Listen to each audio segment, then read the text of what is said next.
এই টাঙ্গাইল শহরের জামটা আর ভালো হবে না। কোনো রকম ভাড়া বাসাটায় উঠলেই বাঁচি। সবার মতো যদি আমার কপালটাও এমন ভালো হতো। যাক ওসব কিছু কিছু সময়ের মধ্যেই বাসায় এসে শুয়ে পড়ি। সকাল 5টা 40 মিনিটে ঘড়ির অ্যালার্মের শব্দে ঘুম ভেঙে গেল। ঘুম থেকে উঠে অজু করে ফজরের নামাজ আদায় করে নিলাম। তারপরে আবার একটু শরীরটা এলিয়ে দিলাম বিছানায়। 7টা 30 মিনিটের দিকে বিছানা ছেড়ে উঠে ফ্রেশ হয়ে রান্নাঘরের দিকে পা বাড়ালাম।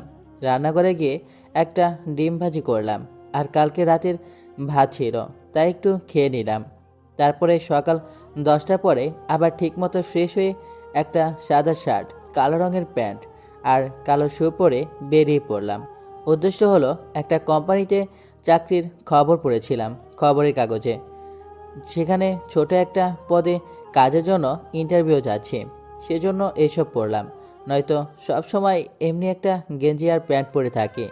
ইন্টারভিউ 11টার পরে হবে, সেজন্য তেমন তাড়া নেই আমার। একটা রিক্সা ঢেকে সেটাতে উঠলাম আর অফিসে ঠিকানা দিলাম। সে তার মতো রিক্সা চালাতে লাগলো। ওহ সরি, আমার পরিচয় তো দেওয়া হলো না। যদিও আমার ডাক নাম প্রিন্স, বন্ধুরা তাই ডাকে। তবে আমার নাম মোহাম্মদ সাব্বির আহমেদ। নামটা পুরাতন, তাই না? আমি আমার বাবা মায়ের বড় ছেলে। আমার বাবা নেই, ছোটবেলায় বাবা মারা যায়। কিন্তু এই তো 3 মাস হলো আমার অনার্সের রেজাল্ট দিয়েছে। আলহামদুলিল্লাহ, সব বিষয়ে A+ পেয়েছি। আমি কিন্তু পড়ালেখা করি না, বাস্তব কথা। আমার ছোট একটা ভাই ও বোন আছে, আর আমার পরিবারের সবাই আমার থেকে অনেক দূরে থাকে, কারণ আমি ঢাকাতে থাকি। গতকাল ঢাকা এসেছি টাঙ্গাইল থেকে। এই যা, পরিচয় দিতে দিতে চলে এসেছি অফিসের সামনে। পরে আস্তে আস্তে আরও জানতে পারবেন। আপাতত এইটুকুই থাকুক। আমি রিক্সা ভাড়া মিটিয়ে অফিসের ভেতরে প্রবেশ করলাম। 6তলা বিশিষ্ট ভবন। এটা বোঝা যাচ্ছে অনেক বড় আর দামি এবং ভালো মানের কোম্পানি। ভেতরে যেয়ে দেখি অনেক লোক বসে আছে আর কাজ করছে তার নিজ ডেস্কে। কয়েকটা ডেস্ক খালি আছে। ভাগ্যটা সাথে থাকলে হয়তো একটাই আমি বসতে পারবো। একজনকে জিজ্ঞাসা করলাম ইন্টারভিউ কোন দিকে হচ্ছে। সে বাম দিকে দেখিয়ে বলল উপরের 3তলায়, আর সেখানে ডান পাশের সোফায় বসতে। আমি একটা একটা করে সিঁড়ি বেয়ে উপরে উঠতে লাগলাম। একটু পরেই 3তলায় পৌঁছে গেলাম, আর লোকটার কথা মতো ডান দিকে থাকা সোফাটায় বসে পড়লাম। 30 মিনিট বসে থাকার পরে একজন লোক, হয়তো পিয়ন হবে, সে আমাকে ডেকে নিয়ে গেল একটা রুমে আর ভেতরে প্রবেশ করতে বলল। আমিও আল্লাহর নাম আর দোয়া দরুদ পড়ে অনুমতি নিয়ে ভেতরে প্রবেশ করলাম। গিয়ে দেখি মাত্র একজন লোক। যাক, বাঁচা গেল, কপাল ভালো, নয়তো 2-3 জন বসে থাকতো। জি স্যার, আসবো? হ্যাঁ, ভেতরে প্রবেশ করো। জি স্যার। আমার কাগজগুলো। খেয়াল করলাম ভিডিও দেখতে লোকটি আমার ফাইলটা মন দিয়ে দেখছে। এরপর আমার দিকে তাকিয়ে বলল, বাহ, তুমি তো খুব ভালো স্টুডেন্ট ছিলে। ফাইলগুলো তো ঠিক আছে। তখন বৃদ্ধ লোকটি 2টা প্রশ্ন করে। আল্লাহর রহমতে খুব সুন্দর করে প্রশ্নগুলোর উত্তর দিই। আল্লাহ জানে চাকরিটা হবে কিনা। তোমার কাজে আমি খুশি হয়েছি, কিন্তু তোমার ব্যক্তিগত সম্পর্কে আমি কিছু জানতে চাই, যদি তুমি বলতে চাও, কারণ আমার একজন বিশ্বস্ত লোকের প্রয়োজন। একটু অবাক হলেও লোকটাকে দেখে ভালোই মনে হয়েছে, তাই দ্বিধা সংকট না করে বললাম, জি স্যার, সমস্যা নেই, আপনি প্রশ্ন করেন। তোমার গ্রামের বাড়ি কোথায়? জি, আমার গ্রামের বাড়ি টাঙ্গাইল সদর। আর তোমার বাবার নাম? জি, আতাউর রহমান। খেয়াল করলাম উনি চেয়ার থেকে উঠে দাঁড়িয়ে বলল, কি তুমি আতাউর রহমানের ছেলে? জি, কিন্তু কেন? আমার বাবা তো বেঁচে নেই। চিন্তা করো না, আর তোমার বাবা আমার একজন ছোটবেলার বন্ধু, তাই তোমার এখানে কোনো সমস্যা নেই। তোমার চাকরি হয়ে গেছে। আর এই নাও, এটা তোমার অফিস থেকে একটু সামনে বাড়ি। ওই ফ্ল্যাট এখন থেকে তুমি থাকবে। ওনার মুখে এমন ভালো কথা শুনে বকে মনে হয় দম আসলো। এরপর ওখান থেকে চলে যাই ভাড়া বাসার উদ্দেশ্যে, কারণ নতুন ভাষায় যাওয়া লাগবে। তাছাড়া ওইখানে সব গুছিয়ে নিতে হবে। এই বলে বাসার দিকে যাওয়ার জন্য একটা রিক্সা ডাকছে। রিক্সা করে কিছু সময়ের মধ্যে বাসায় চলে আসি। আমি স্যারের কেবিন থেকে বের হয়ে চলে আসতেছি। তারপর দেখলাম কয়েকজন লোক জ্বলছে, তাতে আমার কি? আমি তো চাকরি পেয়ে গেছি, হুররে। যাই হোক, খুশিতে বাড়িওয়ালাকে মিষ্টি খাওয়ালাম আর নিজেও খেলাম। মিষ্টি আমার প্রিয় যে, তাই।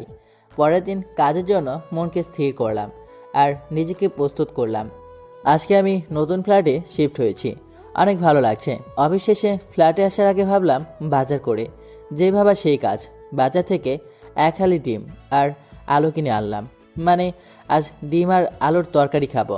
বাজার থেকে কিনে বাসার উদ্দেশ্যে রওনা দিলাম, তখনই ফোনটা বেজে ওঠে। কলটা ধরতেই হাতে ডিম পড়ে যায়। যা, এই জন্যই আম্মু বলে আমাকে নাকি কাছের মেয়েও বিয়ে করবে না। ফোন তুলে দেখি আম্মু। থুর ছাতা। আসসালামু আলাইকুম আম্মু, কেমন আছো? ওয়ালাইকুম সালাম। আলহামদুলিল্লাহ ভালো আছি। তুই কেমন আছিস? জি আম্মু, ভালো আছি। আম্মুকে চাকরির বিষয়টা এখনো বলিনি। তাহলে চাকরি কি হয়েছে? আসলে তোমাকে সারপ্রাইজ দিব, তাই বলিনি। তুই চাকরি পেয়েছিস, এর থেকে আমার কি খুশি লাগছে। তাহলে এখন কোথায়? এই তো আম্মু, একটু বাজারে আসছিলাম। আম্মুর সাথে কথা বলতে বলতে বাসায় চলে আসি। ডিমটা সব নষ্ট হয়ে গেল। যাকগে, এসব বাদ দিই।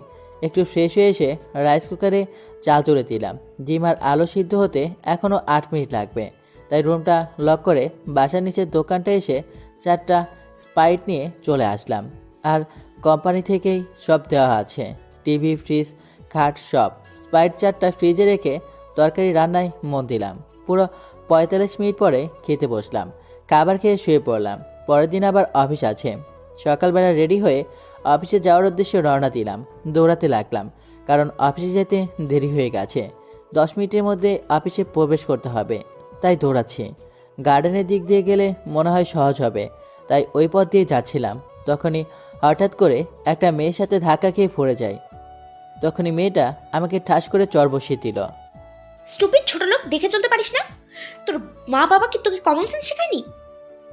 মা বাবার কথাটা শুনে রাগ উঠে যায়, তাই মেয়েটাকে ঠাস করে একটা থাপ্পড় বসিয়ে দিই।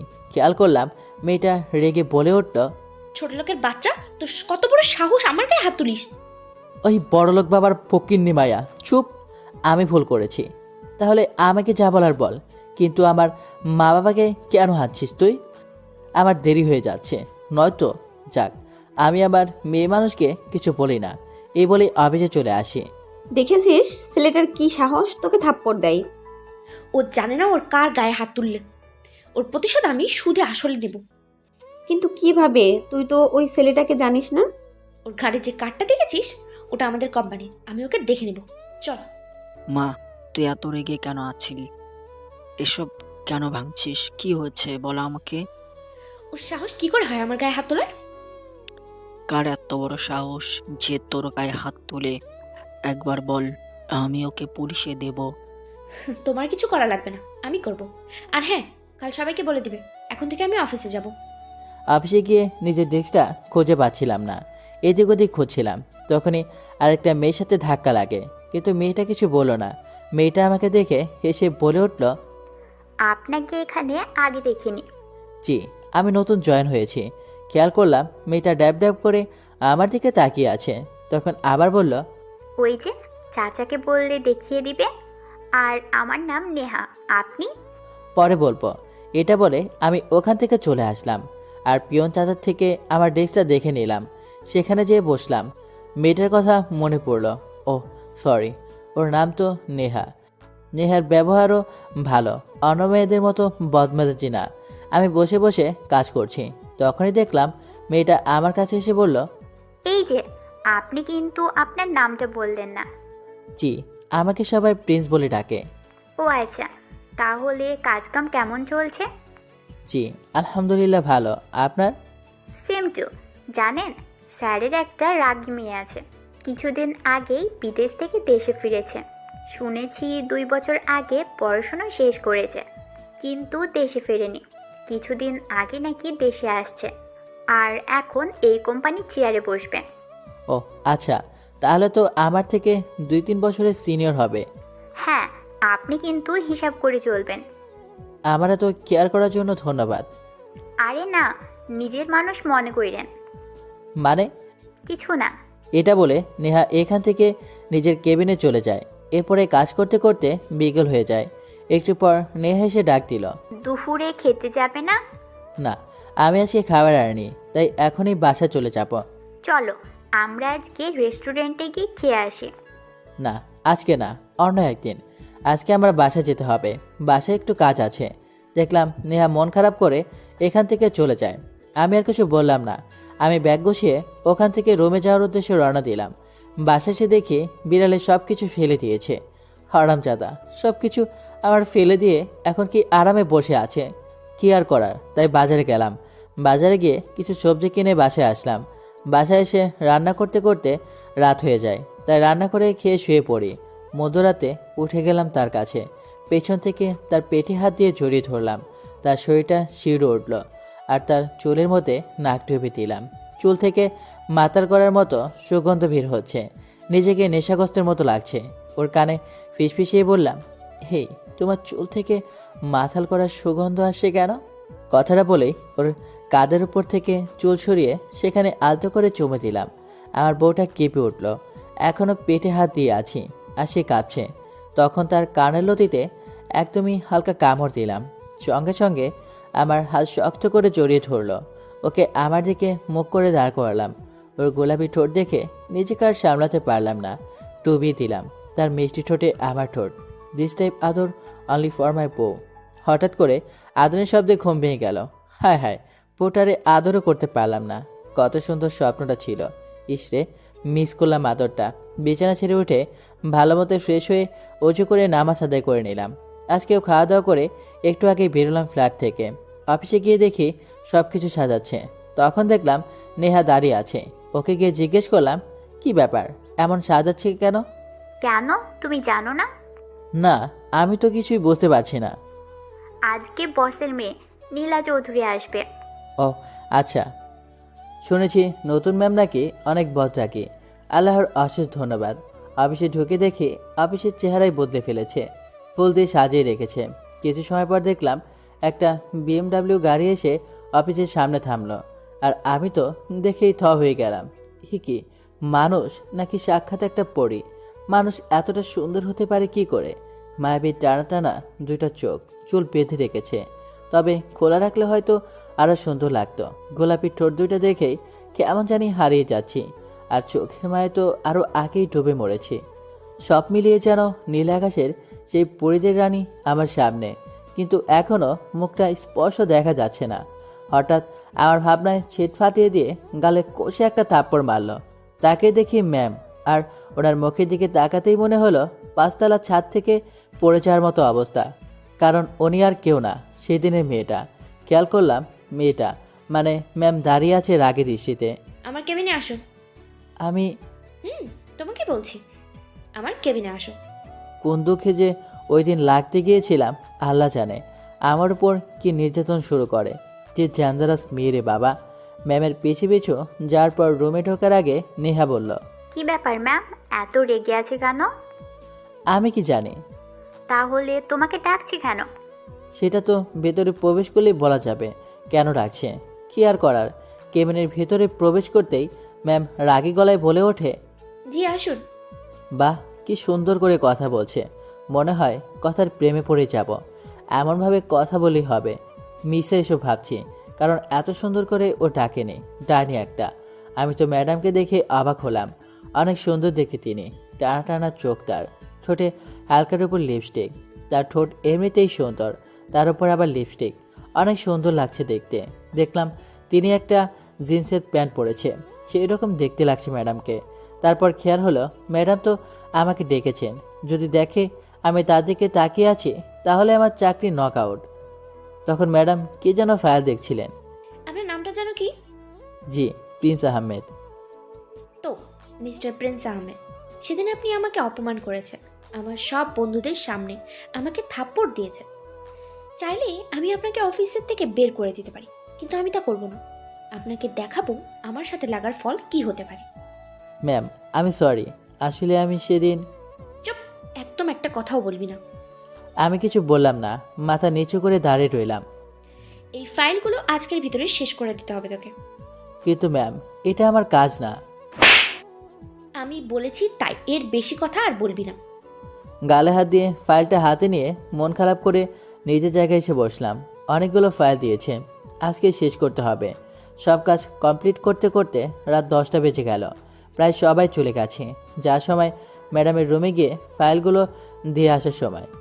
আমার গাড়িটা বের করে এর বাসায় যাও। কিন্তু আমি তো। তোকে যা বলা হয় তাই করবি, এর থেকে কোনো কথা আমি শুনতে চাই না। আমি কিছু বলতে পারলাম না, কারণ আমার চাকরিটা খুব প্রয়োজন। এটা ছেড়ে দিলে আমার সংসার চলবে না। বাসায় ছোট ভাই ও বোন আছে, মা অসুস্থ, তাই বাধ্য হয়ে গ্যারেজ থেকে গাড়িটা বের করে এনে বাসায় চলে যায়। আজকে সারাদিন অনেক কাজ করেছি, তাই শরীরটা খুবই ক্লান্ত। তখনই হাতের ফোনটা বেজে ওঠে। ফোনটা রিসিভ করতে ওপাশ থেকে আম্মু বলে ওঠে, বাবা কেমন আছিস? জি আম্মু, আলহামদুলিল্লাহ। তোকে একটা কথা বলতাম। হ্যাঁ বলো আম্মু। আসলে আমার ঔষধ শেষ, কিনতে হবে। আচ্ছা, আমি তোমাকে টাকা পাঠিয়ে দিয়েছি। 2 মাস বাড়িওয়ালা ছেলেকে পড়েছিলাম, ওই টাকাটা বিকাশে ছিল। ওটা আম্মুকে পাঠিয়ে দিয়ে শুয়ে পড়ি, কারণ সকালবেলা অফিসে যেতে হবে। লেট হলে কি শাস্তি দেয় আল্লাহ জানে। রুমে এসে প্রজেক্টগুলোর কাজ করছিলাম, তখনই আব্বু প্রবেশ করে। মা, তোকে একটা কথা বলবো। হ্যাঁ আব্বু বলো। দেখ মা, আমার বয়স হয়েছে। তোর মা যদি বেঁচে থাকতো তাহলে আর এসব নিয়ে আমাকে চিন্তা করতে হতো না। তোর তো বয়স হয়েছে, এমবিএ করেছিস। আমি চাই তুই এবার বিয়েটা করে নে। দেখো আব্বু, আমি যতদিন না নিজের মনের মতো একজনকে পাবো, এর আগে আমি কখনোই অন্য কাউকে বিয়ে করতে পারবো না। আব্বু আর কোনো কিছু বললো না, এখান থেকে নিজের রুমে চলে গেল। আমি ল্যাপটপ অফ করে শুয়ে পড়লাম।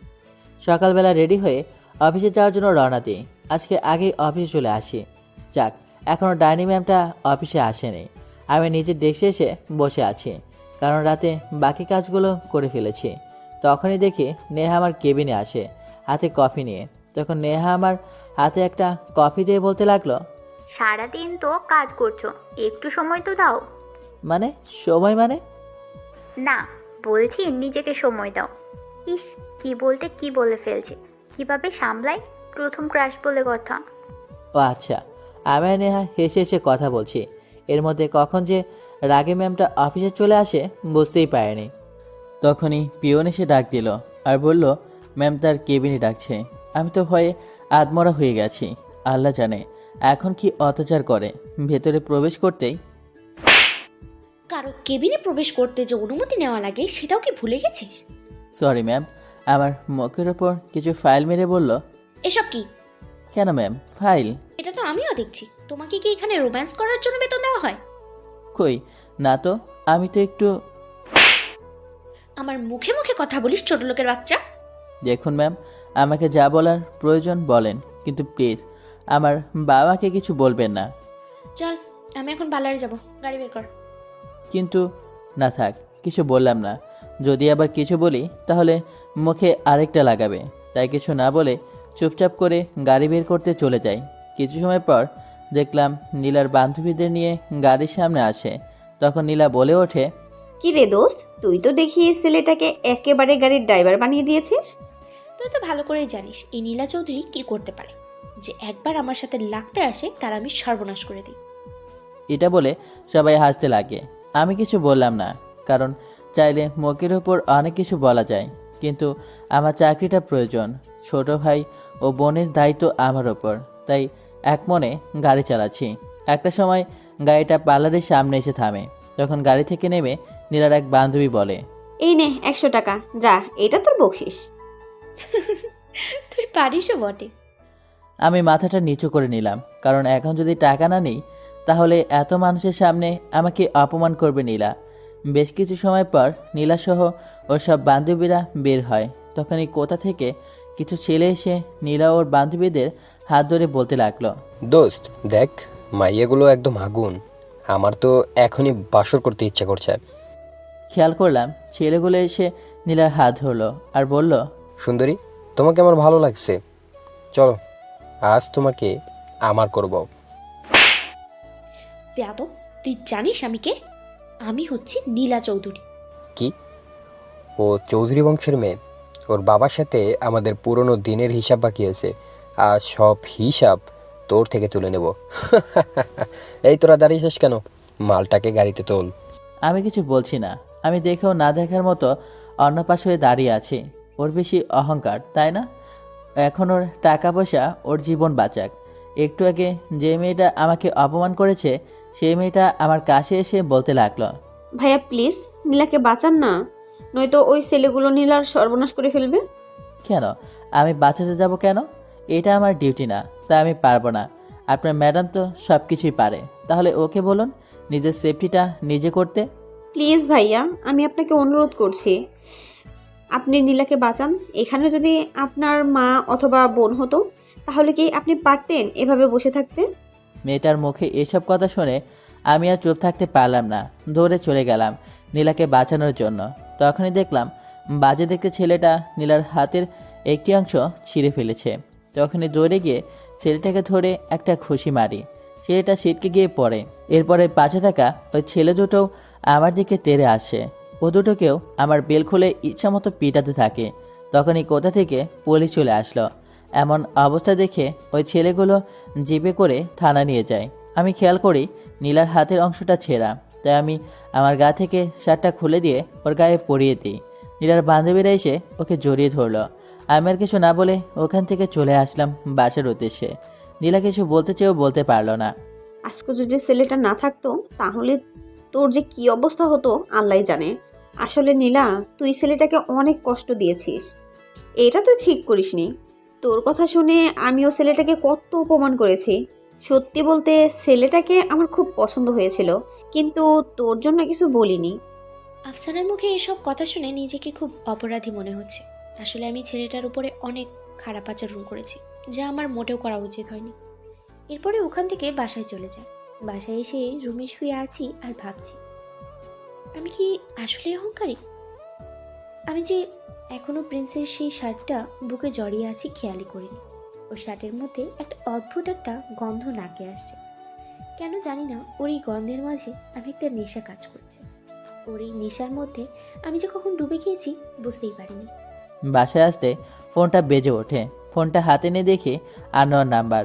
প্রথমবার কল ধরিনি, দ্বিতীয়বার দেখি একই নাম্বার থেকে কল আসে, তাই রিসিভ করতে ওপাশ থেকে মেইলি কণ্ঠ বলে ওঠে, কি ব্যাপার, ফোন ধরছো না কেন? না আসলে নাম্বারটা জানা নেই তাই। আমার নাম্বারটা তুমি সেভ করে নাও। তাহলে বলো, এখন কি করছো? খাওয়া দাওয়া হয়েছে তোমার? না এখনো খাওয়া দাওয়া হয়নি, মাত্র রান্না বসালাম। কেন, তোমার বাবা মা কি তোমার সাথে থাকে না? না আমার আম্মু এখানে থাকে না, টাঙ্গাইল থাকে। তোমার আব্বু? আমি যখন ছোট ছিলাম তখন আমার আব্বু মারা যায়। আমার আম্মু আমাকে ছোটবেলা থেকে বড় করে। ও সরি, আমি বুঝতে পারিনি। না কোনো সমস্যা নেই। তোমার খাওয়া দাওয়া হয়েছে? হ্যাঁ, আমি খাওয়া দাওয়া করেছি। আচ্ছা, একটা কথা বলবো? হ্যাঁ বলো, কি কথা বলবে? আচ্ছা, তুমি যদি কিছু মনে না করো, তাহলে কি আমি তোমার বাসায় এসে তোমাকে রান্না করে দিব? না না, একদম প্রয়োজন নেই। তুমি একটা মেয়ে আর আমি একটা ছেলে। তুমি যদি আমার বাসায় আসো তাহলে অনেকে অনেক কথা বলবে। বললে বলুক, আমি আমার স্বামীর বাসায় আসবো, তাতে কি? নেহার সাথে আরও কিছুক্ষণ কথা বলে ফোনটা কেটে দিই। এরপর রাতে রান্না বসিয়ে খাওয়া দাওয়া করে শুয়ে পড়ি। সকালে ঘুম থেকে উঠে রেডি হয়ে অফিসে যাওয়ার উদ্দেশ্যে রওনা দিই। একটু সময় পর অফিসে চলে আসি। অফিসের সামনে আসছি দেখে নেহা দাঁড়িয়ে আছে, মনে হচ্ছে আমার জন্য অপেক্ষা করছে। কাছে যেতে বলে উঠল, কেমন আছো? এই তো আলহামদুলিল্লাহ, তুমি? আমি খেয়াল করলাম নেহা ঢ্যাপ ঢ্যাপ করে আমার দিকে তাকিয়ে আছে। ওকে যে আমি একটা কথা বলছি তার কোনো হুঁশই নেই। তখনই আমি হাতে একটা তালি দিয়ে বললাম, কি ব্যাপার, তুমি কোথায় হারিয়ে গেলে? কই, কোথাও না তো। তোমার চোখের মধ্যে কেমন জানি একটা মায়া কাজ করে। আমি জানি না, তোমার এই চোখের মধ্যে বারে বারে কেন যেন ডুবে যাই। আমি পারছি না তোমাকে আমার মনের কথাগুলো বলতে। ভয় হয়, তুমি যদি আমাকে মেনে না নাও। আবার কোনো চিন্তার মধ্যে তুমি ডুবে গেলে? আরে বাদ দাও এসব আজকে। আমি তোমার সাথে কিছু কথা বলবো। আচ্ছা ঠিক আছে, যা বলার বলো, অফিসের বাইরে, এখানে না। আমি আর নেহা কথা বলছিলাম, হঠাৎ করে দেখলাম ম্যাম চলে আসে। দেখলাম নীলা আমাকে আর নেহাকে একসাথে দেখে কেমন জানি চোখ বড় বড় করে ওখান থেকে নিজের কেবিনে চলে যায়। একটু পর পিয়ন এসে আমাকে ডাক দিয়ে বলল, আমার ডেস্কটা এখান থেকে সরানো হয়েছে। আমার ডেস্কটা ম্যামের সাথে দেওয়া হবে। আমি কিছুই বুঝতে পারছি না এমনটা কেন করছে। আমার কেন রাগ হচ্ছে? ও যদি অন্য কোনো মেয়ের সাথে কথা বলে, আমার কেন এত রাগ হয়? আমি কি তাহলে সত্যি ভালোবেসে ফেলেছি। আমি কেন ওকে অন্য মেয়ের সাথে দেখতে সহ্য করতে পারি না? একটু সময় পর পিয়ন এসে বলল আমাকে ম্যাম ডাকছে। তাই আমি নীলার কেবিনে প্রবেশ করতে নীলা বলে উঠল, তোমাকে যে জন্য ডাকা, তুমি অফিসের মধ্যে ওই মেয়েটা থেকে একটু দূরে দূরে থাকবে। কেন? আমি ওই মেয়েটার কাছ থেকে দূরে থাকবো কেন? কেন মানে? আমি যা বলেছি তাই শুনবে, এছাড়া আর বাড়তি কোনো কথা বলবে না। আর তোমার ডেস্কটা আমার সাথে দেওয়া হয়েছে, তুমি এখন থেকে আমার পাশেই বসবে। আর চলো, আমরা এখন বেরোবো, গাড়ি বের করো। আমি আর কিছু বললাম না, চুপচাপ করে গাড়ি বের করলাম। গাড়ি বের করতে নীলা সামনে এসে বসলো। নীলা কখনো আমার পাশে বসে নেই, আজকে হঠাৎ করে আমার পাশে এসে বসলো। আমি কিছুই বুঝতে পারলাম না। তখন আমি বলে উঠলাম, বলেন ম্যাম, এখন কোথায় যাব? দেখো, প্রথমত তোমায় বলছি, তুমি আজ থেকে আমাকে ম্যাম বলা লাগবে না, তুমি আমার নাম ধরে রাখবে। সেটা কি কথা? আপনি হচ্ছেন আমার অফিসের মালিক, আর আমি আপনাকে ম্যাম বলবো না? তো এটা কি শোভা পায়? কোনটা ঠিক কোনটা ভুল সেটা আমি বুঝবো। তোমাকে যা বলছি তুমি তাই বলবে। এখন চলো সামনে শপিং মলে। একটা সময় পর একটা বড় শপিং মলের সামনে আসে। তখন নীলা গাড়ি থেকে নেমে শপিং মলে যাওয়ার জন্য বলে। আমি যাব না বলা সত্ত্বেও আমাকে জোর করে শপিং মলে নিয়ে যায়। এরপরে আমার গায়ে অনেকগুলো জামা দেখতে লাগে। তখন আমি নীলার উদ্দেশ্যে বলি, আপনি এসব কি করছেন? তুমি চুপ করো, তোমাকে যা করতে বলেছি তুমি তাই করো। তুমি এখানে সুন্দর করে দাঁড়িয়ে থাকো। এই বলে নীলা অনেকগুলো জামা আমার গায়ের মাপে কিনে নেয়। এরপরে আবার শপিং মল থেকে বের হয়ে গাড়ি করে অফিসের সামনে চলে আসি। এর মধ্যে অফিস ছুটি হয়ে যায়। হাতে ফোনটা নিয়ে দেখি নেহা অনেকগুলো কল করেছে। তখন গাড়ি থেকে নামতে নীলা বলে ওঠে, এই নাও, এসব আগামীকাল পরে আসবে। দেখুন ম্যাম, আপনি বড় লোক, আমি গরিব। তাই বলে যে আপনাকে আমি একটা সাহায্য করেছি, তাই বলে বিনিময়ে আপনি আমাকে এসব দেবেন? আমরা গরিব হতে পারি, কিন্তু স্বার্থপর আর লোভী না। আসলে প্রিন্স, তুমি যা ভাবছো তা না বিষয়টা। আসলে সত্যি বলতে আমি তোমাকে ভালোবেসে ফেলেছি। দেখুন ম্যাম, এসব নাটক আমার সাথে করবেন না। আমি আপনার মতো অহংকারী মেয়েকে ভালোবাসা তো দূরের কথা, কখনো ভাবতেও পারে না। আমি জানি আপনি আবার নতুন করে আমাকে অপমান করার জন্য এসব একটা নাটক সাজাচ্ছেন, তাই না? আমি নীলাকে আরও অনেক কথা বলে ওখান থেকে বাসায় চলে যাওয়ার উদ্দেশ্যে রওনা দিই। আসার সময় খেয়াল করি নীলা চোখে কোণে পানি। আমি কিছু বললাম না, আমি বাসায় চলে আসি। বাসায় এসে দেখি ভাত রান্না করা আছে, তাই ডিম ভাজি করে ভাত খেয়ে গোসল করে নেই। গতকাল রাতে ঘুমটা ভালো মতো হয়নি, তাই বিকেলের দিকে শুয়ে পড়ি। হঠাৎ করে সন্ধ্যার দিকে আমার ফোনটা বেজে ওঠে। কলটা রিসিভ করতেই ওপাশ থেকে বলে উঠল, বাবা, তুমি কোথায় আছো? আরে আঙ্কেল, আমি তো এখন বাসায় আছি। বাবা, তুমি যত তাড়াতাড়ি সম্ভব তুমি আমার বাসায় চলে আসো। নীলা জানি কেমন করছে, আমার তোমার সাথে কিছু কথা বলার প্রয়োজন আছে। আমি কিছুই বুঝতে পারছি না নীলার কি হয়েছে, তাই তাড়াতাড়ি করে নীলার বাসা যাওয়ার উদ্দেশ্যে রওনা দিলাম। একটু সময় পরে নীলার বাসায় চলে আসি। বাসায় এসে দেখে নীলার আব্বু ড্রয়িং রুমে বসে আছে। আমাকে দেখে আমার হাত ধরে বলতে লাগলো, বাবা, কখনো আমি কারো কাছে কিছু চাইনি, কিন্তু আজকে আমি তোমার কাছে একটা কিছু চাইবো। তুমি আমাকে ফিরিয়ে দিও না। বলো তো, আমার কথাটা রাখবে? আঙ্কেল, আপনি আমার বাবার মতো, তাই আপনি আমাকে যা বলবেন আমি আপনার কথা অবশ্যই শুনবো। দেখো বাবা, তুমি আমার মেয়েটাকে ভালো করে জানো। আমার মেয়েটা একটু রাগী, কিন্তু ওর মনটা ভীষণ ভালো। ছোটবেলায় ওর মা মারা যায়। ছোট থেকে আমি ওকে বড় করি অনেক কষ্টে। আমার মেয়েটা যখন যা চেয়েছে আমি ওকে তাই এনে দিয়েছি। আমার মেয়েটা তোমাকে পছন্দ করে, তাই আমি চাই তুমি আমার মেয়েটাকে বিয়ে করো। ওনার কথা শুনে আমি যেন আকাশ থেকে পড়লাম। উনি আবার বলতে লাগলো, তুমি চিন্তা করো না, তোমার মায়ের সাথে আমি কথা বলেছি, তুমি আমার কথাটা রাখো। প্লিজ, দয়া করে তুমি আমার মেয়েটাকে বিয়ে করো। মনে করো বাবা হয়ে আমি তোমার কাছে একটা অনুরোধ করছি, তুমি আমার অনুরোধটা রাখো প্লিজ বাবা। ওনার এমন অনুরোধ শুনে আমি আর না করতে পারলাম না। আমি বুঝতে পারছি না কেন আমার সাথে ওনার মেয়ে বিয়ে দেওয়ার জন্য এতটা মনমরা হয়ে আছে। সে তিনি কাজে ডেকে আমার আর নীলার বিয়ে দিয়ে দেয়। নীলা বাসর করে বসেছে। আমি ছাদে দাঁড়িয়ে আছি, কি করব বুঝতে পারছি না। কি থেকে কি হয়ে গেল এইসব চিন্তা করছি। এখন আর এসব ভেবে কী লাভ? যা হওয়ার তা তো হয়েই গিয়েছে। কিন্তু আমি এখনও নীলাকে আমার স্ত্রী হিসাবে মানতে পারছি না, কারণ নীলা আমার সাথে যে অন্যায় করেছে ওকে তার শাস্তি না পাওয়া পর্যন্ত আমি ওকে কোনোদিনও মেনে নেব না।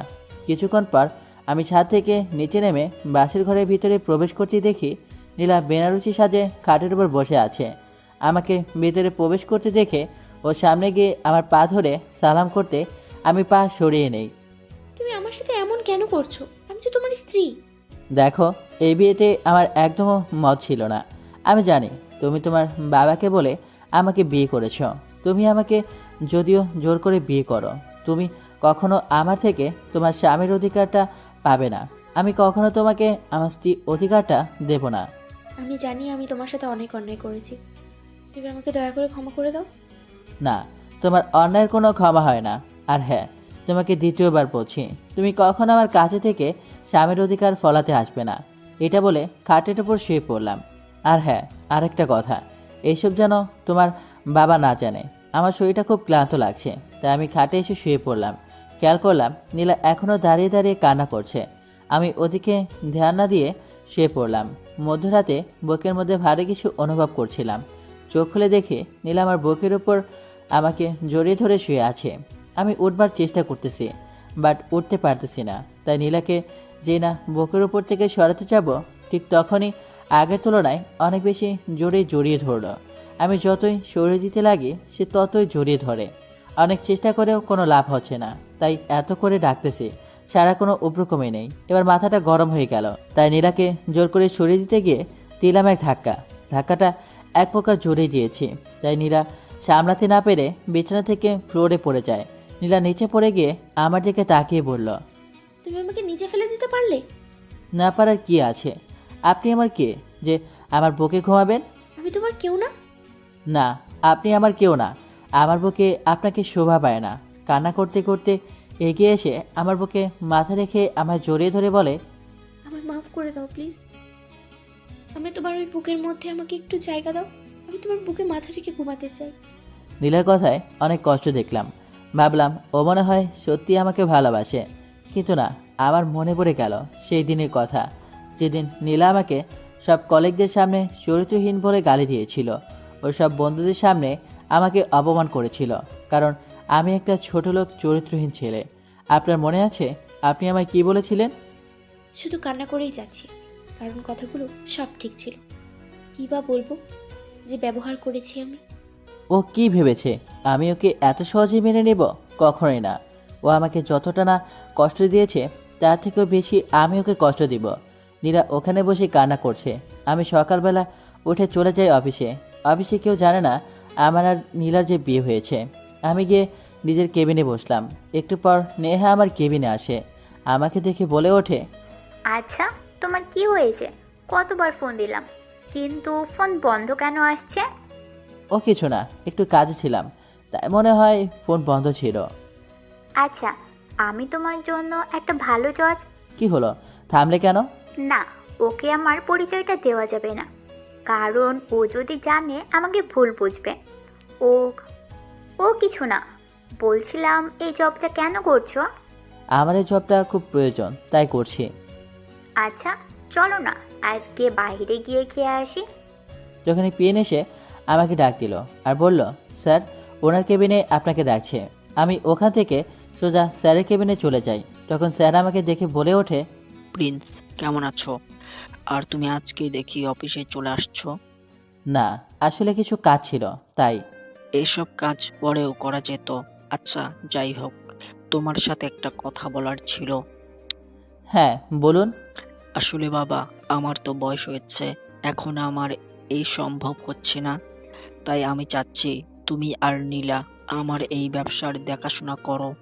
না স্যার, এখন এসব না, কারণ আমাদের মাত্র বিয়ে হলো। আর আমি যেমন আছি তেমনটাই আমার পছন্দ। আমার আপনার কোনো জিনিসের মধ্যে লোভ নেই। আমি জানি তুমি অন্য মানুষদের মতো না।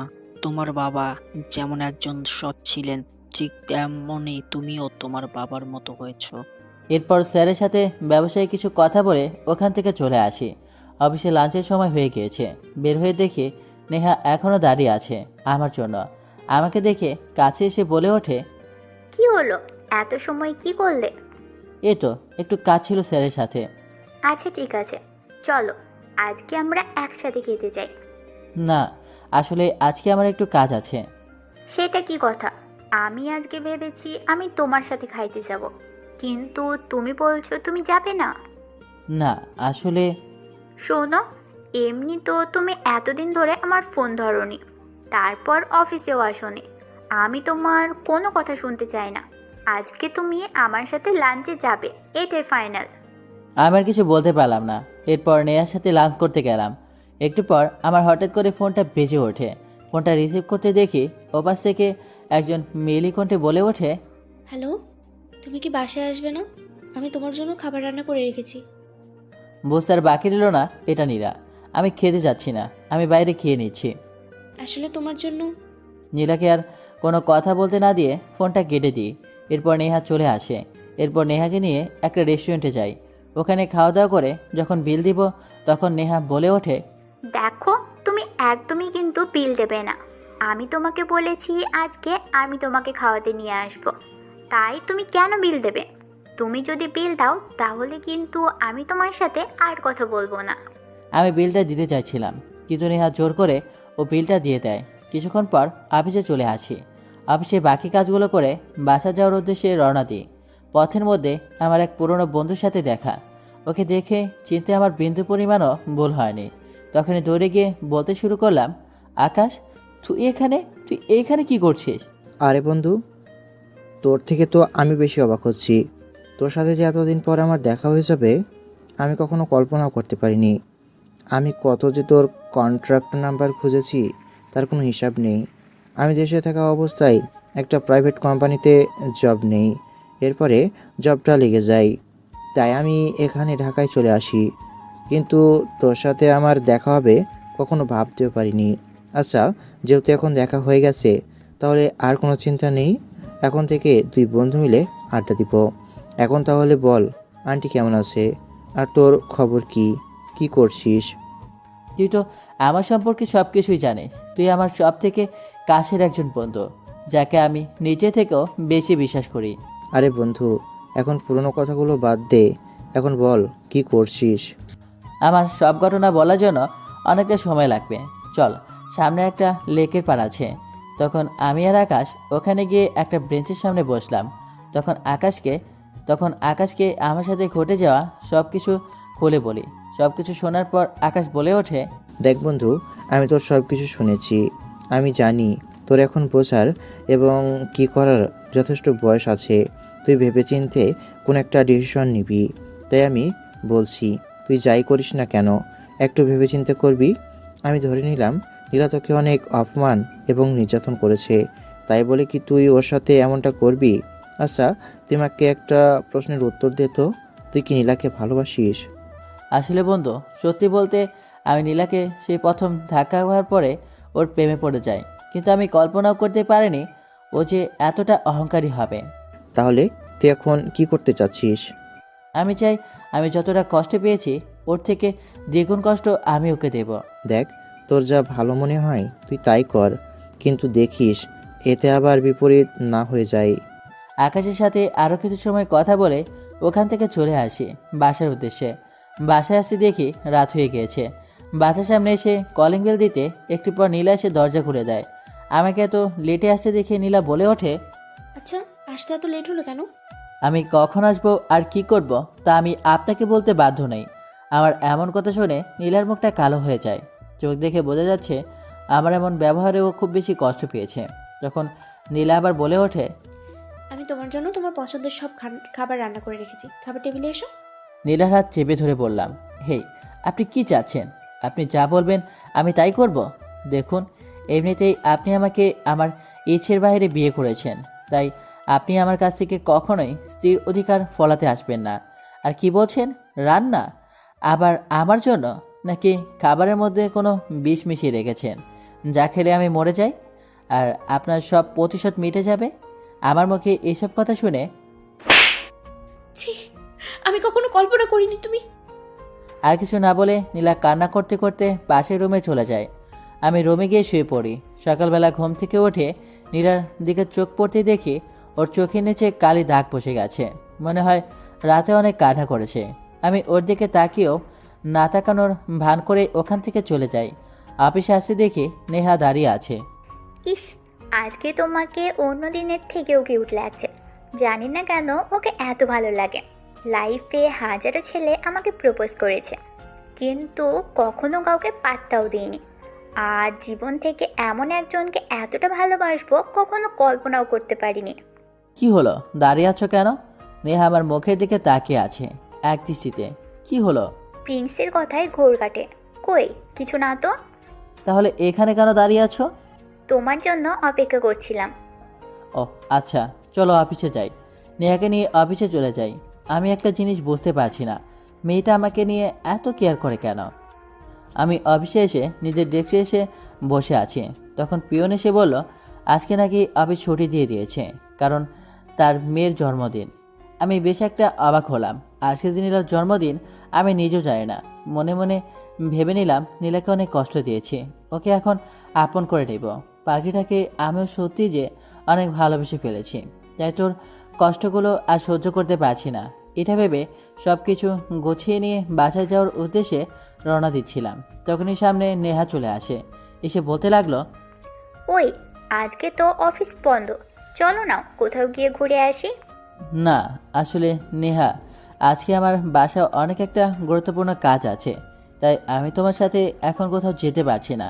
খেয়াল করলাম এই কথা শোনার পরে নেহার মুখটা কালো হয়ে যায়। কাজটা কি আমার থেকেও প্রয়োজন? ও কি বুঝে না আমি ওকে কতটা ভালোবাসি?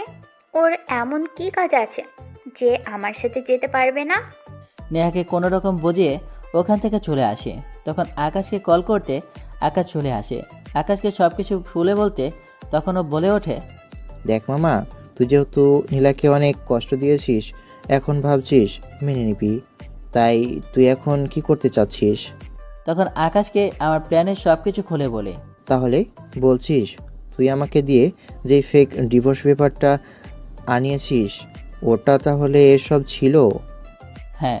এরপর আকাশের থেকে পেপারটা হাতে নিয়ে বাসায় চলে আসে। বাসায় এসে, এটা ডিভোর্স পেপার উকিল সাহেব পাঠিয়েছে, এখন এটাতে দুজনে সাইন করে দিলে তুমি মুক্ত হয়ে যাবে। কথাটা শুনে নীলার মুখটা ফ্যাকাশে হয়ে গেল। হে নাও, আমি সাইন করে দিয়েছি, এখন তুমি সাইন করে দিলেই হয়। কথাগুলো বলে আমি আকাশের কাছে চলে আসি, কারণ আজকে নীলার বার্থডেতে কিছু কিনতে হবে, আর ওর বাবা পুরো বাড়িটা সাজিয়ে রেখেছে ওর বার্থডেতে।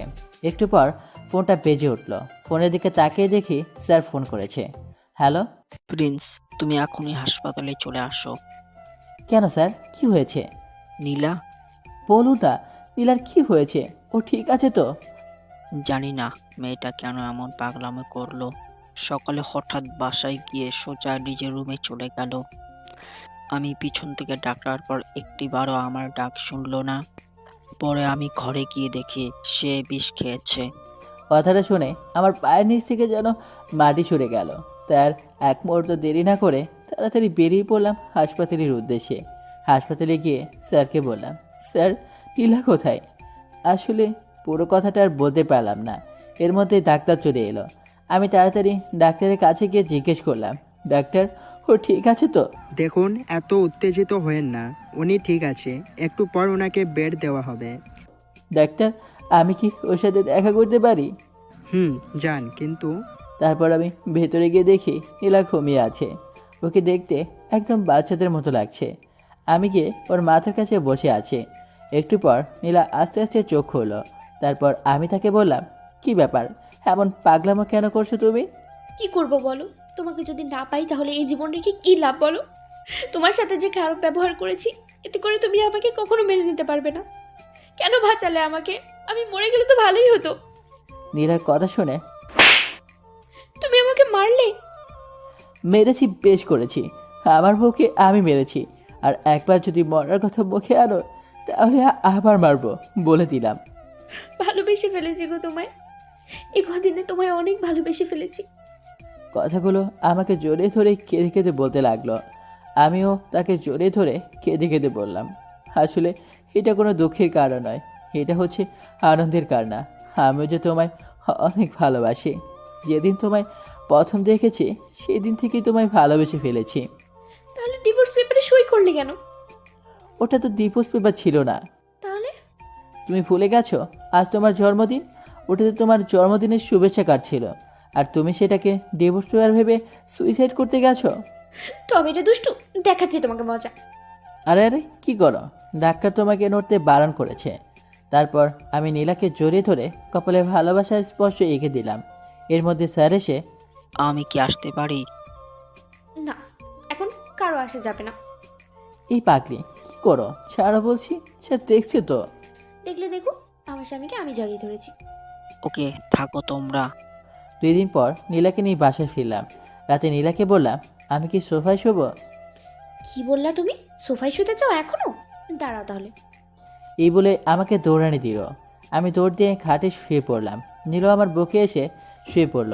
তারপর আমি বললাম, আচ্ছা আমাদের তো বাসর রাতি হয়নি, চলো না আজ আমরা বাসর উদযাপন করি। যাও দুষ্ট কথাকার। এই কথা বলে লজ্জায় তার মুখটা আমার বুকের সাথে চেপে ধরল। তারপর আমরা দুইজন মিলে হারিয়ে গেলাম ভালোবাসার অতলে। সকালে নীলা ডাকে ঘুম ভাঙলো। দেখলাম সে গোসল করে এসে আয়নার সামনে দাঁড়িয়ে তার চুল শুকাচ্ছে। আমি পেছন থেকে তাকে জড়িয়ে ধরলাম। এই কি করছো? ছাড়ো বলছি। না, ছাড়তে মন চাইছে না। অফিস নেই আজকে? আজ যেতে মন চাচ্ছে না। মন চাইছে সারাদিন তোমাকে এভাবেই জড়িয়ে ধরে থাকি। তা বললে তো হবে না। যাও গিয়ে ফ্রেশ হয়ে আসো, আমি নাস্তা দিচ্ছি। তারপর আর কি করার, ফ্রেশ হতে চলে গেলাম। ফ্রেশ হয়ে এসে নাস্তা করে অফিসে যাওয়ার জন্য বের হতে নীলা বলল, এই শোনো, আজ একটু তাড়াতাড়ি ফিরবে কেমন? ওকে মহারানী। এই বলে নীলার কপালে ভালোবাসার স্পর্শ এঁকে দিলাম। অফিসে এসে যা শুনতে পাই তার জন্য আমি মোটেও প্রস্তুত ছিলাম না। নেহা নাকি চাকরি ছেড়ে দিয়েছে। কথা শুনে খুব অবাক হলাম। হঠাৎ কি এমন হলো যার জন্য সে চাকরি ছেড়ে চলে গেছে? এই কথাগুলোই ভাবছি। আর এমন সময় দেখলাম নেহা আমার কেবিনের দিকে আসে। যা শুনেছেন সত্যি শুনেছেন। এসবের মানে কি? হঠাৎ করে চাকরিটা ছেড়ে দিচ্ছ কেন? আপনার জন্য। আমার জন্য মানে? কি বলছো এসব তুমি? জানেন আমার বাবাকে? আমি কি করে তোমার বাবাকে চিনব? আমি তো তাকে দেখিনি। আমার বাবা হচ্ছে এদেশের একজন সুনামধর্ম ব্যবসায়ী। হ্যাঁ, তা শুনবো না কেন? তাছাড়া অফিসের একটা কাজে আমার সাথে তার ভালো পরিচয় আছে। তার মানে তুমি? হ্যাঁ, আপনি ঠিকই ধরেছেন, আমি তার একমাত্র মেয়ে। তাহলে তুমি এই অফিসে চাকরি করছো কেন? শুধু তোমার জন্য। আমার জন্য কেন? তুমি যেদিন প্রথমে আমাদের অফিসে গিয়েছিলে সেদিন আমি তোমাকে দেখি এবং সেদিন প্রথম দেখাতেই তোমাকে আমার ভালো লাগে। আর ওই ভালো লাগা থেকে আস্তে আস্তে তোমাকে ভালোবেসে ফেলি। শুধু তোমায় একটি নজর দেখার জন্য তোমায় ভালোবাসার টানে এই অফিসে তোমার সহকারী পদে চাকরি নিই। কিন্তু আমি জানতাম না যে আমার ভালোবাসার মানুষটি আগে থেকে অন্য কারোর হয়ে আছে। যখন জানলাম তখন নিজেকে শেষ করে দিতে চেয়েছিলাম। যাকে ভালোবাসি তাকে পাবো না যখন, তখন আর বেঁচে কী লাভ বলো? পরে ভাবলাম আমার ভালোবাসাটা না হয় তোমার আর নীলার মাঝে বেঁচে থাক। কথাগুলো বলেই আমাকে জড়িয়ে ধরলো। আমি এখন কি করব কিছুই বুঝতে পারছি না। এরপর নেহা চলে যায়। আমি কিছুই বুঝতে পারছি না কি থেকে কি হয়ে গেল। আর আমি অফিস থেকে বাসায় চলে আসি। বাসায় এসে দেখি পুরো বাসাটা জুড়ে অন্ধকার। হঠাৎ একটা শব্দ হয় আর কেউ বলে ওঠে, হ্যাপি বার্থডে টু ইউ পিচ্চি জামাই। তুমি কি করে জানলে আজকে আমার বার্থডে? বারে আমি জানবো না তো কে জানবে? জানো, আজকে আমি নিজে হাতে তোমার জন্য রান্না করেছি। এরপর খাবার টেবিলে গিয়ে দেখি আমার পছন্দের সব খাবার রান্না করা আছে। খাওয়া দাওয়া শেষ করে নীলাকে নিয়ে উপরে চলে যাই। তখন নীলার দিকে তাকিয়ে দুষ্ট মুখে বললাম, হয় শোনো না, আজকেও হবে নাকি? এই শোনো, এমন করবা না। কেন? আমি আবার তোমাকে কি করেছি শুনি? জানি না, তোমার ওই চোখের মধ্যে কেমন জানি একটা নেশা নেশা লাগে। তোমার এই চোখে আমি তাকাতে পারি না। তোমার চোখে তাকালে মনে হচ্ছে আমি কোথাও যেন একটা অজানা দেশে হারিয়ে যাই। তাহলে কি হয়েছে, হারিয়ে যাও না। এটা বলে নীলার ওপর ঝাঁপিয়ে পড়ি। এরপরে আর কিছু বলা যাবে না, বাকিটা না হয় সিক্রেটই থাকুক। সকালবেলা ঘুম থেকে উঠে দেখি নীলা এখনও শুয়ে আছে। তখন ওয়াশরুমে গিয়ে ফ্রেশ হয়ে বের হয়ে দেখি আমার ফোনটা বাজতে লাগলো। ফোনটা সাইলেন্ট ছিল তাই বুঝতে পারিনি। ফোনটা হাতে নিয়ে দেখি আম্মুর কল। তাই ফোনটা রিসিভ করতে ওপাশ থেকে আম্মু বলে উঠল, বাবা, আমার শরীরটা ভালো লাগছে না, তুই কিছুদিনের জন্য দেশে আয়। আম্মু তুমি কোনো চিন্তা করো না, আমি এখনই দেশে আসার ব্যবস্থা করছি। আমি চেয়েছিলাম আম্মুকে ঢাকা নিয়ে আসার জন্য, কিন্তু আম্মু আসতে চায়নি, কারণ ওনার গ্রামটা খুব ভালো লাগে, তাই উনি গ্রামেই থাকতে চায়। গ্রামে আম্মু অসুস্থ, তার উপর ছোট ভাই ও বোন আছে, ওদের কী অবস্থা তাও জানি না। তাই আমাকে যত তাড়াতাড়ি সম্ভব গ্রামে যেতে হবে। আমাকে দুশ্চিন্তা দেখে নীলা বলে ওঠে, কি হয়েছে? তোমার মুখটা এমন খারাপ হয়ে গেল কেন? কি হয়েছে? কোনো সমস্যা হয়েছে? আর কার কল ছিল এটা? না, আসলে আমার আম্মু অসুস্থ, তাই আজকে আমাকে টাঙ্গাইল যেতে হবে। তাহলে আমিও তোমার সাথে যাব। না, এখন তোমার ওইখানে গিয়ে কোনো কাজ নেই, বরঞ্চ অফিসে অনেক কাজ আছে। তোমার আব্বুও অসুস্থ, উনি পারছে না অফিসটা সামলাতে, তাই আমি যে কয়দিন গ্রামে থাকবো ওই কয়দিন তুমি তোমার আব্বুর অফিসে দেখাশোনা করবে। খেয়াল করলাম নীলার মুখটা কালো হয়ে গেছে। দেখাশোনা, তুমি বোঝার চেষ্টা করো, আমি কিছুদিনের মধ্যেই চলে আসব। তুমি এমন মন খারাপ করো না। নীলাকে কোনো রকম বুঝিয়ে আমি রেডি হয়ে গ্রামে যাওয়ার উদ্দেশ্যে রওনা দিই। এরপরে বাস কাউন্টারে এসে টিকিট কেটে বাসায় যাওয়ার উদ্দেশ্যে রওনা দিই। বাসায় যেতে যেতে প্রায় 5 ঘন্টা লেগে যায়। দীর্ঘ 5 ঘন্টা পরে বাসায় আসি। বাসায় এসে দেখি আম্মুর জ্বর। আমাকে দেখে বলে ওঠে, বাবা, আমি বুঝতেছি না আমি কি করব। আমার কেন জানি না মাথাটা ঘুরে আসছে। আর সব থেকে বড় কথা, আমার আজ কিছুদিন ধরে তোর কথা খুব মনে পড়ছিল। তোকে দেখার খুব আমার ইচ্ছে ছিল। আম্মু, আমি তোমাকে অনেকবার বলেছি তোমাকে আমি ঢাকায় নিয়ে আসবো, কিন্তু তুমি আসতেই চাও না। আর তুমি একদম এইসব কথা বলবে না। আমি এখনই তোমাকে ডাক্তারের কাছে নিয়ে যাব, তোমার কিচ্ছু হবে না। একটু পর কল করে অ্যাম্বুলেন্সকে ডাকতেই চলে আসে। আসতে আম্মুকে গাড়িতে উঠে হসপিটালে নিয়ে যাওয়ার উদ্দেশ্যে রওনা দিই। আম্মুকে হসপিটালে নিয়ে যেতে ডাক্তাররা আম্মুকে আইসিইউতে নিয়ে যায়। আম্মুর এমন অবস্থা দেখে আমি আর সহ্য করতে পারছি না। কি করবো বুঝতে পারছি না। নিজের অজান্তেই চোখের কোণে পানি গড়িয়ে পড়তে লাগলো। ছোটবেলার কথা আমার খুব মনে পড়ে গেল। যখন আমি ছোট ছিলাম তখন আমার ছোট ভাই আর পিচি বোনটাকে রেখে আব্বু মারা যায়। তখন আমার আম্মু একেবারে শূন্যহীন হয়ে যায়। যখন আমি ক্লাস 7-এ পড়ি, তখন আম্মু কি করবে বুঝতে পারছে না। আমার পড়ালেখা, তার উপর 3 সন্তানের 3 বেলা খাবার। তখন আমি আম্মুকে বলেছিলাম যে আমি চাকরি করি, কোনো একটা চাকরি করলে তাহলে আমাদের আর অভাবটা থাকে না। কিন্তু আম্মু আমাকে সেদিন একটা থাপ্পড় দিয়ে বলেছিল, তোর কোনো কাজ করা লাগবে না, তুই পড়াশোনা করে মানুষ হবি, তুই মস্ত বড় একটা অফিসার হবি। আমি এটাই চাই। সেদিন থেকে আমাদের 3 ভাই বোনের খাবার জোগানোর জন্য আম্মু মানুষের বাড়ি বাড়ি কাজ করতে লাগলো। এইসব ভাবছি আর চোখ দিয়ে অনবরত পানি পড়ছে। তখন হঠাৎ করে ডাক্তার আইসিইউ রুম থেকে বের হয়ে আসে। ডাক্তার এসে বলে, ভয়ের কোনো কারণ নেই, একটু জ্বরের সমস্যা হয়েছিল, তাই আমরা গ্যাস দিচ্ছি। গ্যাস দিলে ঠিক হয়ে যাবে, ঘন্টাখানেক পরে দেখা করা যাবে। ডাক্তারের মুখ থেকে এমন কথা শুনে স্বস্তির নিঃশ্বাস ফেলি। তখনই আমার ফোনটা বেজে ওঠে। ফোনটা হাতে নিয়ে দেখে নীলা কল করেছে। কলটা রিসিভ করতেই ওপাশ থেকে বলে ওঠে, তুমি কি করছো? আমার কেন জানি না মনটা খুব খারাপ লাগছে। তোমার তোমার যেন আমার মনে হচ্ছে তুমি কেমন জানি একটা অসহায় মতো আছো। তাই আমার আর সহ্য হচ্ছিল না, তাই তোমাকে কল করেছি। তোমার আম্মুকে আমার খুব দেখতে ইচ্ছে করেছে, তাই চাইছিলাম আগামীকালকেই আমি চলে আসবো। দেখো, তোমার চিন্তা করার এখন প্রয়োজন নেই, আর তোমার এখন আশা লাগবে না। আম্মু আপাতত এখন সুস্থ আছে। ডাক্তার এসে পড়েছে, আম্মুর আর কোনো বিপদ নেই।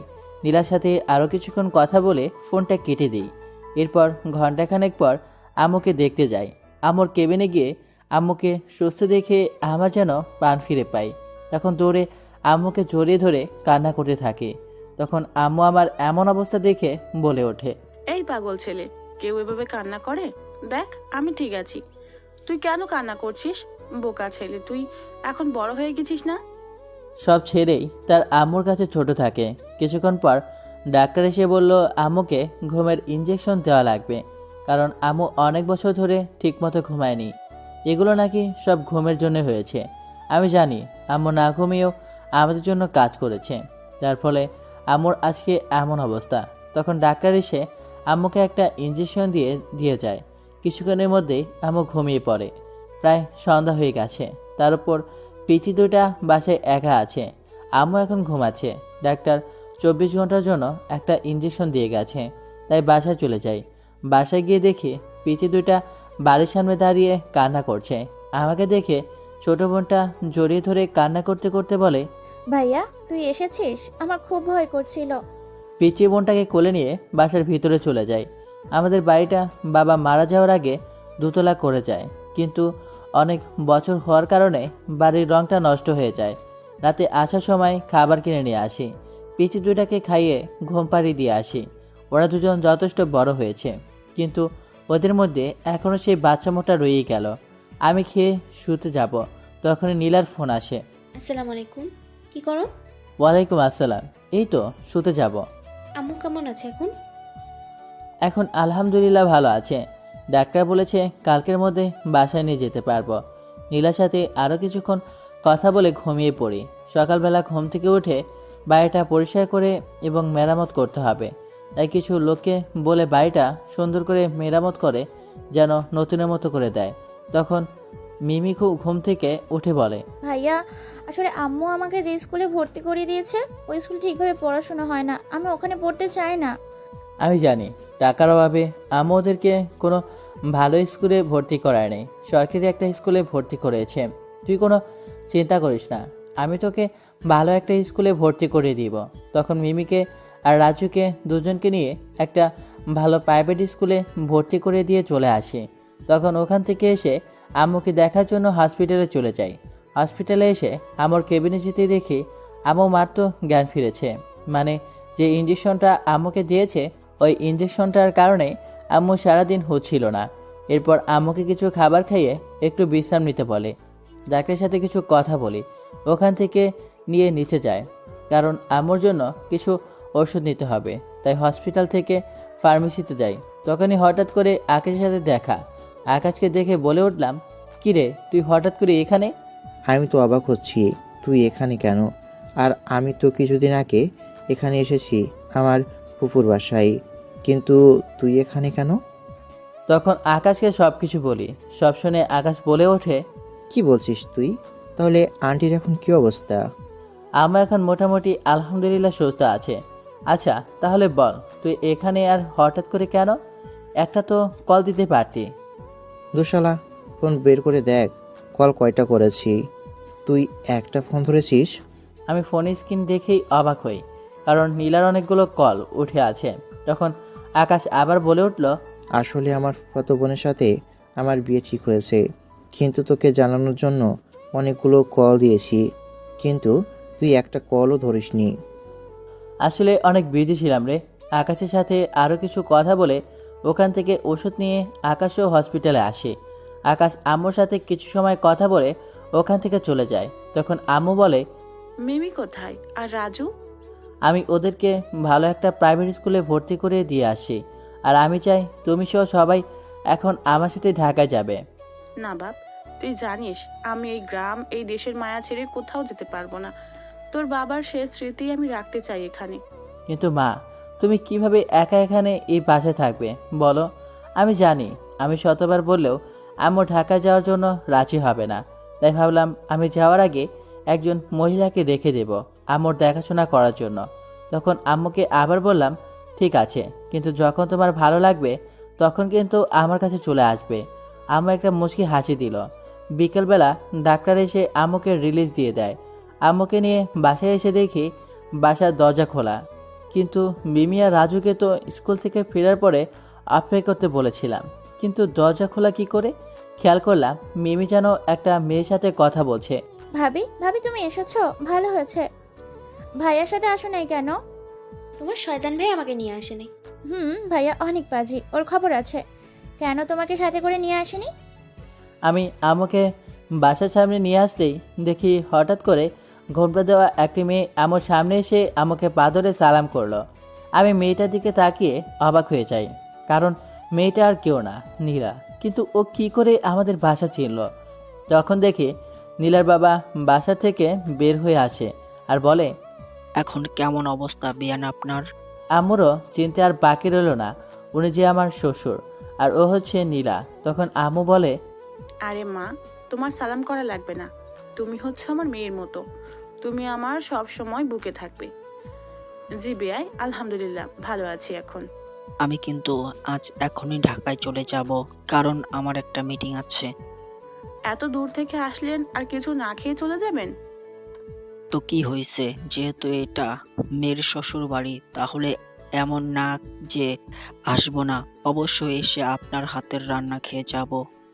আর হ্যাঁ প্রিন্স, আমার বাসায় একটা গাড়ি নিয়ে গেলে তো পারতে।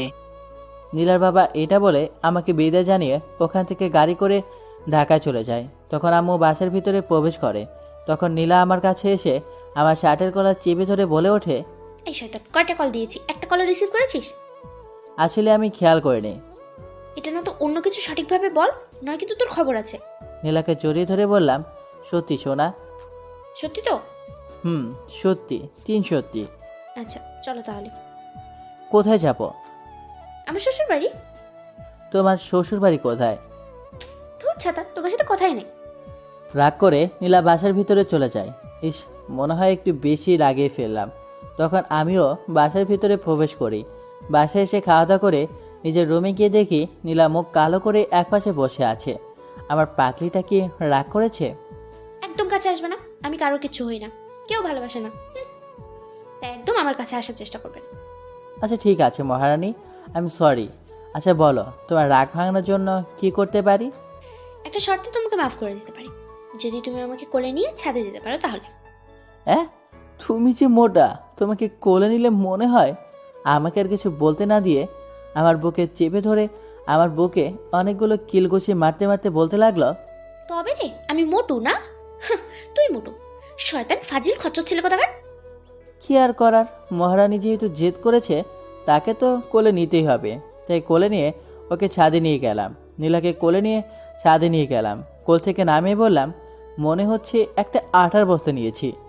কি বললি তুই? আল্লাহ, শুনে ফেলো নাকি? কই না তো, আমি তো কিছু বলি নাই। আমি মনে হচ্ছে কিছু একটা শুনেছি, তুমি আমাকে কিছু বলেছো। আরে না, ধুর, দেখো চাঁদটা কি সুন্দর। হ্যাঁ। কিন্তু জানো তো, আমার এই মায়াবতীটার মতো না। নীলা আমার এমন কথা শুনে লজ্জায় মুখ টুকালো। নীলার বুকে মাথা রেখে শুয়ে আছি। প্রিয় মানুষটার বুকে মাথা রেখে শোয়া যে একটা প্রশান্তি পাওয়া যায়, সে প্রশান্তিটা পৃথিবীর কোনো জিনিসের বুকে পাওয়া যায় না। এই শোনো, কি বলো? আমার না একটা খুব ভালো লাগে। ইয়েটা আবার কি? তুমি বোঝো না বুঝি? বুঝলে কি আর জিজ্ঞেস করতাম, বলো। আর আমার লজ্জা লাগছে। হরি আমার সিনিয়র লজ্জাবতী বোর্ডে। যা শয়তান, এমন রোমান্টিক ভাবে কেউ বলে? আমার না মানে একটা বেবি লাগবে। কি? সেটা আবার কি? আমি নিজেও তো একটা বাচ্চা। আসছে নিজেকে বাচ্চা দাবি করতে, শয়তান নিজেই তো কয়েকদিন পরে বাচ্চার বাবা হবে, আবার ফির বাচ্চা হওয়ার দাবি করো, তাই না? আচ্ছা, একটা কিনে আনবো। কি? বাচ্চা কিনবে মানে? বাচ্চা কি বাজারে পাওয়া যায় যে কিনবে? তাহলে কোথায় পাবো? আমি তো জানি না, কারণ আমি এখনো ছোট মানুষ। তুমি ছোট, তাই কিছুই বোঝো না, জানো না, তাই না? দাঁড়াও, তোমাকে দেখাচ্ছি কিভাবে জানাতে হয়। এই বলে নীলা আমার শার্টের কলার চেপে ধরে রুমে নিয়ে গেল। দরজা বন্ধ করে আমার সামনে এসে থাক। আর বেশি গভীরে বলার প্রয়োজন নেই, কারণ বিবাহিত মানুষদের জন্য ইশারায় যথেষ্ট। বাকিটা না হয় আপনারা বুঝে নেন। সকালবেলা রেডি হচ্ছি, কারণ আজকে ঢাকায় যেতে হবে। আম্মুকে জড়িয়ে ধরে নীলা অনেক কান্না করেছে, কারণ এই কয়দিনের মধ্যে নীলা তার 15 দিনের মাকে খুঁজে পেয়েছে। যাওয়ার সময় আম্মু বলল, আমার মেয়েটার ঠিক মতো খেয়াল রাখবি, ওর যেন কোনো সমস্যা না শুনি। আর আমার যখন ভালো লাগবে আমি তোদের কাছে আসবো। মিমি আর রাজু মন খারাপ করে বসে আছে। ফিরে যাব দেখে ওদেরকে ঢাকায় নিয়ে যাব। যখন আম্মু ঢাকায় যাওয়ার ইচ্ছা হবে তখন একসাথে সবাইকে নিয়ে যাব। এরপর সবাইকে বিদায় জানিয়ে ওখান থেকে ঢাকা যাওয়ার উদ্দেশ্যে রওনা দিই। নীলার বাবা আগে থেকে গাড়ি পাঠিয়ে রেখেছিল। বাসায় আসতে দুপুর হয়ে যায়, তাই খাওয়া দাওয়া করে একটু রেস্ট নেওয়ার জন্য শুয়ে রইলাম, কারণ শরীরটা খুব ক্লান্ত লাগছে। আবার জার্নি করলে খুব ক্লান্ত লাগে। তা নীলা আর কিছু বলল না। নীলা নিচে চলে গেল। প্রায় ঘন্টাখানেক পরে হঠাৎ করে ফোনটা বেজে ওঠে। ফোনের শব্দ শুনে ঘুমটা ভেঙে যায়। ফোনটা হাতে নিয়ে দেখি আকাশ কল করেছে। তাই কলটা রিসিভ করতেই ওপাশ থেকে আকাশ বলে ওঠে, হ্যাঁ প্রিন্স, তুই এখন কোথায় আছিস? কেন রে? আমি তো কেবল ঢাকায় আসলাম, তুই কি এখনো গ্রামে? না, আমিও গতকাল ঢাকা এসেছি। তোকে বলেছিলাম না আমার ফুফাতো বোনের সাথে বিয়ে ঠিক হয়েছে, তাই আমরা বিয়েটা ঢাকায় করছি। তাই তোকে আর ভাবিকে আসতে হবে আজ সন্ধ্যায়। কিন্তু চুপ শালা, তোকে আসতে বলছি বেশ, আর কিছু জানতে চাই না, ঠিক আছে? এই বলে কলটা কেটে দেয় আকাশ। সন্ধ্যাবেলা রেডি হচ্ছে, কারণ আকাশের পার্টিতে যেতে হবে। আমি রেডি হয়ে নীলার জন্য অপেক্ষা করছি, কিন্তু মহারানীর এখনও আসার নামই নেই। আমি বুঝি না মেয়েরা এত সাজি কী করে। তখনই দেখি নীলা একটা গোলাপি রঙের শাড়ি পরে নিচে নামছে। নীলাকে দেখে যেন আমি চোখ ফেরাতেই পারছি না। মনে হচ্ছে এক অপরূপ রমণী আমার সামনে আসছে। ওর ওই মায়াবী চোখে তাকে যেন কোনো অদৃশ্যরূপে হারিয়ে গেছি। তখনই নীলার ডাকে ঘোর কাটে। মিস্টার, এত সময় ধরে কি দেখেন? জানি না রমণী, কি আছে তোমার ওই চোখে? যদি বারে বারে হারিয়ে যাই তোমার ওই চোখের নেশায়, তাহলে বলো আমি কি করে ফেরাই, আর কি করেই বা নিজেকে সামলাই? তোর কি বলো, আমার লজ্জা লাগে না? এই বলে নীলা মুখ লুকালো। আকাশের ঠিকানা মোতাবেক পার্টি সেন্টারে এসে পৌঁছায়। পার্টি সেন্টারে আসতেই আকাশ এসে আমাদেরকে নিতে আসে। একটু পর আকাশ ওর মামাতো বোনের সাথে আমাদের পরিচয় করে দিতে আমি অবাক হয়ে যাই। আমার থেকে বেশি অবাক হয় নীলা, কারণ আকাশের মামাতো বোন আর কেউ না, নীলার বেস্ট ফ্রেন্ড আফসানা। তখন আফসানা বলে ওঠে, নীলা, তুই তুই তুই এখানে এসেছিস? আমি তোকে কত কল করেছি, কত ফোন দিয়েছি, এবং কি আমি তোদের বাসা পর্যন্ত গিয়েছি, কিন্তু তোকে পাইনি। আমি তো ভেবেছি আমার বিয়েতে তুই মনে হয় আর আসবি না। আসলে আমার ফোনটা যাওয়ার সময় হারিয়ে গিয়েছিল, কিন্তু আমি বুঝিনি তোর বিয়ে ঠিক হয়ে গেছে। কিন্তু তোর বিয়ে যে প্রিন্সের বেস্ট ফ্রেন্ডের সাথে ঠিক হয়েছে আমি কখনো জানতেই পারিনি। তার মানে আকাশ ভাইয়া হচ্ছে দুলাভাইয়ের বেস্ট ফ্রেন্ড? তোর সাথে মেয়ে এখনই কি তোর ভাইয়া লাগে নাকি? এটা বলা মাত্র সবাই হেসে ওঠে। নীলা ওর বান্ধবীর সাথে কথা বলছে, তাই আমি ওখান থেকে একটু দূরে এসে আকাশের সাথে কথা বলছি। তখনই আকাশের একটা ফোন আসে। ফোনটা রিসিভ করে আকাশ বলে ওঠে, দোস্ত, তুই একটু এখানে ঘোরাঘুরি কর, আমাকে না একটু ওখানে যেতে হবে। দুঃশালা, আমি ঠিকই বুঝতে পেরেছি তোরে আপু কল করেছে। চা, আপুর সাথে রোম্যান্স কর। শালা, ও আমার বউ হবে, আর ও আমার জুনিয়র, তোর তো সিনিয়র। তোকে তো সারাদিন মনে হয় মায়ের উপরই রাখবে। এটা বলে আকাশ ওখান থেকে চলে যায়। শালা, তুই কি বুঝবি যে সিনিয়র মেয়ের রোমান্টিকতা কি? তা তো আমি জানি। হঠাৎ করে দেখলাম কেউ আমাকে ডাক দেয়। শোটা খুব চেনা লাগছিল, তাই আগ্রহ জেগে সামনে তাকাতে দেখি, আরে এটা তো নেহা। তখন ওর কাছে গিয়ে বলি, আরে নেহা, তুমি এখানে? আসলে আফসানের বাবা হচ্ছে আমার বাবার বন্ধু, তাই আমাদের সবাইকে এখানে আসতে হয়েছে। তো বলো এখন কি করছো? কি আর করব, কিছুদিনের মধ্যে হয়তো অস্ট্রেলিয়া চলে যাব। কেন? জানো তো, তুমি প্রথম পুরুষ ছিলে যাকে আমি আমার জীবনের থেকেও বেশি ভালোবাসছি। জানো প্রিন্স, তোমার মধ্যে এমন একটা মায়া আছে, সেই মায়াটা কেটে ওঠানো খুবই কষ্ট এবং খুবই বেদনাদায়ক। তখনই এটা বলে নেহা আমাকে জড়িয়ে ধরে কান্না করতে লাগে। আমি ওর কষ্টটা বুঝতে পারছি, তাই আমি নেহাকে সান্ত্বনা দেওয়ার চেষ্টা করছি। তখনই কোথা থেকে নীলা এসে আমাদেরকে এমন অবস্থায় দেখে। নীলা সহ্য করতে না পেরে ওইটার থেকে একটা হুইস্কির বোতল নিয়ে পুরো হুইস্কির বোতল খেতে লাগলো। আমি দৌড়ে গিয়ে নীলাকে ছুটানোর অনেক চেষ্টা করি, কিন্তু নীলা আমাকে একটা থাপ্পড় দিয়ে পুরো হুইস্কির বোতলটা শেষ করে দেয় আর মাতলামো করতে থাকে। তাই এইসব দেখে আমি গাড়ি করে নীলাকে ওখান থেকে বাসায় নিয়ে আসি। তখন নীলা মাতাল অবস্থায় বলে, এই, আমি কি অংশে কম বলতো? তুই আমাকে ছেড়ে অন্য মেয়েকে জড়িয়ে ধরেছিস, আমি কি দেখতে হট না? নীলা, তুমি চুপ করো। আসলে নেহা আমাকে ভালোবাসতো। ও আচ্ছা, তাহলে আমি আমি তোমাকে ভালোবাসি না? ওই মেয়েটা তোর কাছে বেশি। ঠিক আছে, যা, আমি তোদের জীবন থেকে সারা জীবনের জন্য চলে যাব। আর একটা কথা বললে কিন্তু খবর আছে। নীলা নেশাগ্রস্ত অবস্থায় কান্না করতে করতে বলল, তুমি আমাকে মারলে। চুপ, একদম কান্না করবে না। আর একবার যদি মরে যাওয়ার কথা বলো তো। কেন বলবো না? বলবো, 100 বার বলবো, এই বলছি। আমি নীলাকে কিছু না বলতে দিয়ে ওর দুই ঠোঁট নিজের দখলে করে নেই। এরপর যা হয় তা হলো, 1 বছর পর নীলা এখন প্রেগনেন্ট, তাই আমি ঢাকা চলে এসেছে। এই সময় নীলার দেখাশোনা খুবই প্রয়োজন। অফিসে এসে বসে আছি। আজকে কেন জানি না সারাদিন নীলার জন্য মনটা কেমন করছিল। অফিসে আসতে মনে চায়নি ওকে ছেড়ে, তারপরও মনকে শক্ত করে অফিসে এসেছি, কারণ নীলার বাবা এখন কোম্পানি একা সামলানো সম্ভব হচ্ছে না। অফিসে বসে ফাইলগুলো চেক করছিলাম, তখনই হঠাৎ করে ফোনটা বেজে ওঠে। ফোনটা রিসিভ করতে ওপাশ থেকে বলে ওঠে, প্রিন্স বাবা, তুমি এক্ষুনি ঢাকায় হসপিটালে চলে আসো। নীলার অবস্থা ভালো না। নীলার কথা শুনে আমার মনের মধ্যে যেন একটি পাহাড় ভেঙে পড়তে লাগলো। আমি যত তাড়াতাড়ি সম্ভব অফিস থেকে হসপিটালে রওনা দিই। হসপিটালের সামনে আসতে দেখি নীলার বাবা আর আমার আম্মু বসে আছে মাথায় হাত দিয়ে। আমি কাছে যেতেই আম্মু বলে ওঠে, বাবা তুই আসছিস? নীলাকে ডাক্তাররা অপারেশন থিয়েটারে নিয়ে গিয়েছে। তখনই ডাক্তার আসে। ডাক্তার, আমার নীলার এখন কি অবস্থা? দেখুন, পেশেন্টের অবস্থা বলা যাচ্ছে না। মা ও বাচ্চাকে বাঁচানোর সব চেষ্টা আমরা করছি, বাকিটা আল্লাহ তাআলার উপর। বাচ্চা মরার মালিক তিনি, আল্লাহকে ডাকুন, উনি সব দেওয়ার মালিক। আমার মাথায় কিছু কাজ করছে না, কি করব? হসপিটালের সামনে মসজিদ। আমি ধরে চলে গেলাম মসজিদে, 2 হাত তুলে, আল্লাহ, আমি কখনো তোমার কাছে কিছুই চাইনি, কিন্তু আজকে তোমার দরবারে হাত তুলে একটা জিনিস ভিক্ষা চাচ্ছি।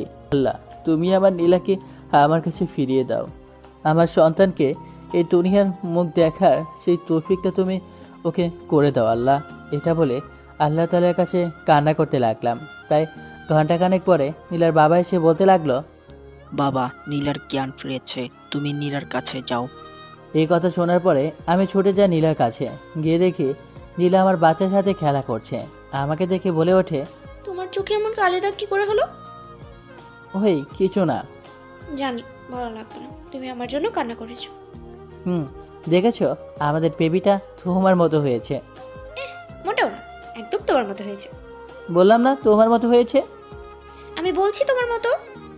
যাই হোক, পাঠক পাঠিকারা, আপনারা নিজেরাই বলে দেন যে বেবিটা কার মতো হয়েছে। আর এমন রোমান্টিক গল্প পেতে আমাদের চ্যানেলটি সাবস্ক্রাইব করে দিয়ে পাশে থাকা বেল আইকনটি বাজিয়ে দিবেন। আর হ্যাঁ, একটা কথা, কমেন্ট করতে ভুলবেন না কিন্তু। আজ এই পর্যন্তই। সুস্থ থাকুন, ভালো থাকুন, আল্লাহ হাফেজ।